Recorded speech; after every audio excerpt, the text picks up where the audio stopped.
with Coach Matt Lindland, getting ready for the first day weigh-in here for the World Championships.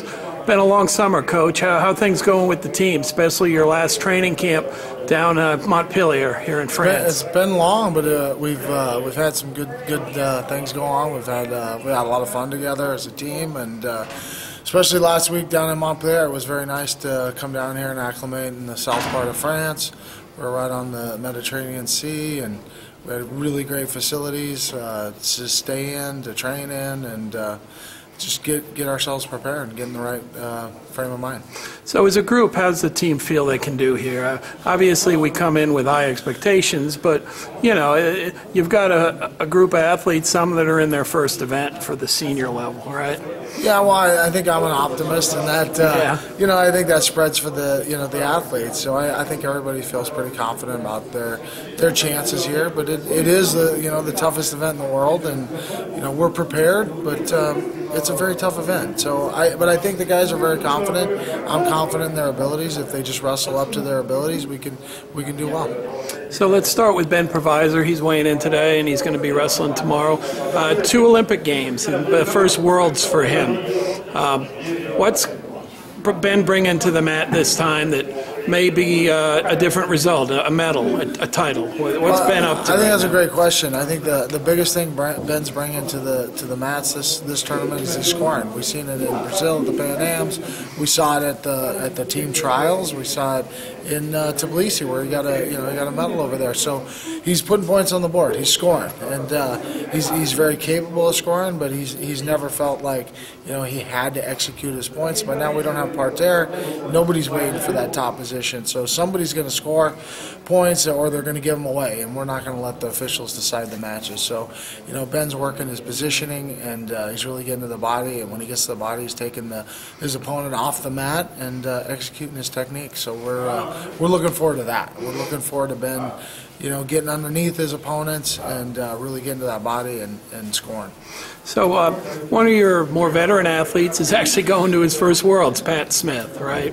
I mean, he's been knocking at the door for a number of years. You got some athletes in their young 20s. He's in his mid-20s. What's Pat need to do to get a medal on his first try? Because he's certainly paid his dues and done well internationally before.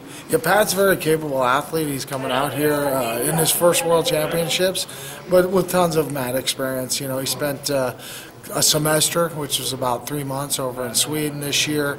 I think that really changed the way that he's approached this sport. He's got a bigger perspective on the world level, what it looks like training, competing internationally. So he's been overseas quite a bit.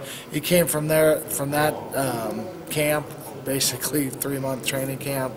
Met us in we were in Budapest, and had another nice training camp with us. Competed, I think we got 5 matches over there. He got a couple matches in Tbilisi this year. So a lot of experience. Again, Pat is very capable. He's going to grind his opponents down. He's going to have wear on them. He's going to get him tired, and he's got to score his points too. And he's got some attacks now. He's putting together some combinations where he's going from 1 to 2, 3 attacks. He's chaining his wrestling together. And Pat's going to win in the scrambles. If he can make it, if he can attack and force the guy into a bad position, create a scramble, he's going to win every one of those. He's going to come out on top. But he's got to go out there and make those attempts and follow up with second and third attacks and put himself in a position where he can create a scramble. And he's scoring a lot of 1-pointers, 2-pointers, but he's also capable of throwing a guy to his back in those flurries. So we're looking forward to seeing Pat get out there and compete. So youngest guy, 20-year-old, making the team, Mason Manville. Well, we have 2 20-year-olds. Yeah, but he wasn't on paper a guy for this year. I mean, when looked at him for this quad, he took advantage of an opportunity, made the team. How do you feel about him heading into his first senior Worlds? He's done a lot of age group stuff. Yeah, I mean, Mason's an incredible competitor. He's got a world title at the age groups. Mason finds a way to win. He's got a very strong mind. So I think that's one of Mason's biggest assets is he's able to break down his opponents, put a game plan together, and then mentally he's able to go out there and execute that game plan. Hopefully it's enough to win some matches here and come away with some hardware. And then our final one is, again, another young one, 20-year-old in D'Angelo Hancock, who's got a junior world medal from last year, but also has done very well internationally at the senior level this year. What's your thoughts about D'Angelo and his possibilities? Well, we've seen him all year have really good success against some of the best seniors in the world. He's gone up against 2 Olympic medalists just from last year, from Rio. Beat one of them, was very close to Lugo in the Pan Am Championships this year. He actually came away with a silver medal, but he competed very well. Made an adjustment, he wins that match. Make one tiny adjustment, he wins that match. He goes for the 2-pointer instead of the 4-pointer. We're right there. We beat 2 medalists this year. Had a very disappointing junior worlds. Got a really bad call.